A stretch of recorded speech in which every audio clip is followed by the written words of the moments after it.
This laureate in the 2006 Savannah Hall of Fame has a sweet history. His family has roots in the sugar industry going back to the 18th century. However, this gentleman did not rely on privilege to move him forward in business. He started on the ground floor as a bench tester, working the midnight shift at a refinery in Philadelphia. Through the years, he moved his family across the U.S. with his jobs as his responsibilities grew.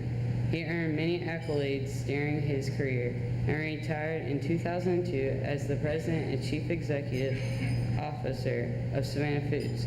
This inductee was a strong advocate in public service. He is especially known for having spearheaded the restoration of the Lucas Theater with his wife Elizabeth. He was also one of the founders of the Savannah Music Festival, which culminates with the awarding of the Oxnard Medal. This gentleman was an inspiration for his family, for his employees, and for the community.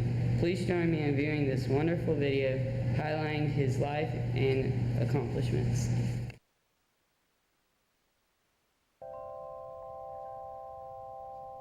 Begin, writes author Stephen Covey, with the end in mind. We begin where the Scottish Highlanders did, in McIntosh County, down a long two-lane road at the end of Ben Oxnard's rainbow. Ben loved to watch the marsh, turning colors during the seasons and whatnot. We'd sit out and we had a little sliver moon the other night. We'd come out and watch. The home on the Sapelo River was a sanctuary for the Oxnards, who moved in beside other interesting creatures and critters. And the first thing I saw was a huge fat goat wandering down the road. And I said, Ben, it's been a long time since I've been to a fair, but I swear that's a goat. Well, we drove in and took one look at the property, and we drove for 8 hours to Mobile talking about why we deserve to have this property. Within 5 minutes of getting here, Ben was on his lawnmower with his hat and his cigar, and he was driving around just mowing the grass, happy as he could be. Elizabeth doesn't say it, but the cigar was Ben's private little rebellion, just as it had been in downtown Savannah. Seeing him walking down Drayton Street on his way home, puffing on that cigar that Elizabeth wouldn't let him smoke at home, and if you said anything to him, he would just chuckle and say, yeah, you know, I can't do this at home. Ben Oxnard was born in Savannah in 1934 with sugar in his blood. His father had come over from Louisiana in 1917 and founded the Savannah Sugar Refinery, a leader in an industry that engaged Ben's mind all of his life. He was one of the most focused individuals in his business life that I've ever encountered. He concentrated on his business. He lived his business on a daily basis. And he really was focused and in tune with what was going on in the sugar business. And that's really what I admired most about Ben. God, if he could find that screen with that little blip going back and forth, he was a happy person. He traveled America and the world as a sugar trader, a vocation he considered an art, something you couldn't know, you just had to feel. In the big cities, he discovered other art. He found out that he liked it. Off they went. And he said the very first opera they ever went to, there was some girl in a very revealing blouse, and he said, if this is what opera's about, I'll be here. And he learned to love it. When Ben returned to Savannah in 1983 as a vice president of Savannah Foods, he and Elizabeth dove headlong into the city's cultural life by accepting leadership roles in founding Savannah on Stage, in saving the Lucas Theater, and in keeping the Savannah Symphony afloat through its stormy final years. He was just that kind of person. He was always willing to do more than his part to support things that were part of Savannah, and didn't care if he got credit for it or not. He was a very giving man, gave tremendously to philanthropy. You could say he was a gentle giant. He was like Teddy Roosevelt. He could speak softly, but he could show the devil to carry a big stick. He was very, as I say, he was very inspiring. I worked with Ben for several years when he was president of the Lucas Board of Directors when we were raising money to restore the theater. And if it hadn't been for him, the Lucas would still be in a state of rot. You could tell right away that he had Savannah in his heart.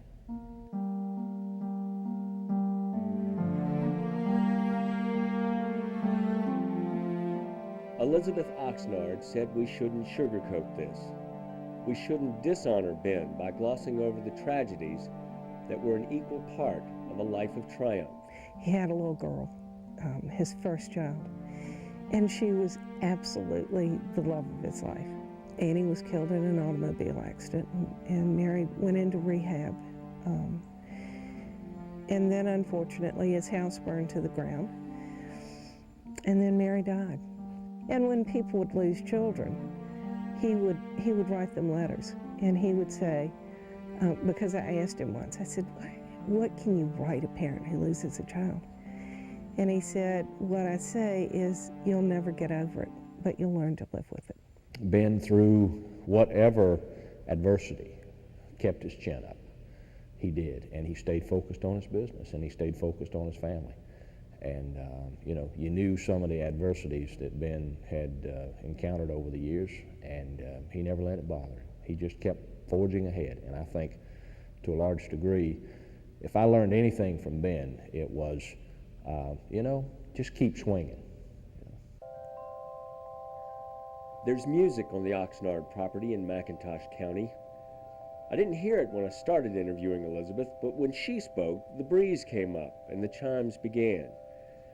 She married Ben in 1981 and held his hand as he climbed back into life. We had our time and we were way too happy. So. It's been a wonderful life, the sugar business. In 1969, Ben Oxnard's father was named Sugar Man of the Year for the entire industry. In 2005, just weeks before his death, Ben Jr. was awarded his own Silver Bowl. It's likely that the sugar industry will never understand how much it meant. He was so sick when he went to New York, but nothing would have stopped him. And even if I'd known how sick he was, I wouldn't have stopped him. When he got up to make his speech, he leaned over, right before, I guess, he did it, he leaned over and he said, I'm not sure I can stand up through it. And I said, don't worry. So I went and put a chair right by the podium, and I said, the microphone will come out, sit down. I think adrenaline, pride kicked in, and he stood up through the whole thing. And we came home, and the next day he was in the hospital. And he really should have died, but he didn't. He said he wasn't hard-headed, but I know he was, and he just wasn't ready. So.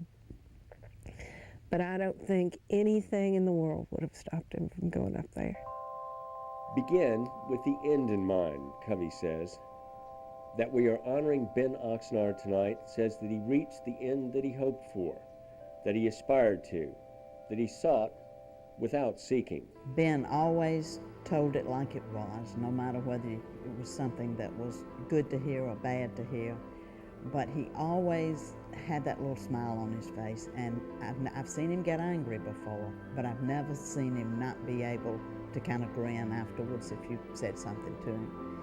I think the way he approached life, his positive attitude about things, always just not taking things so seriously that it didn't interrupt that joyful spirit that he had.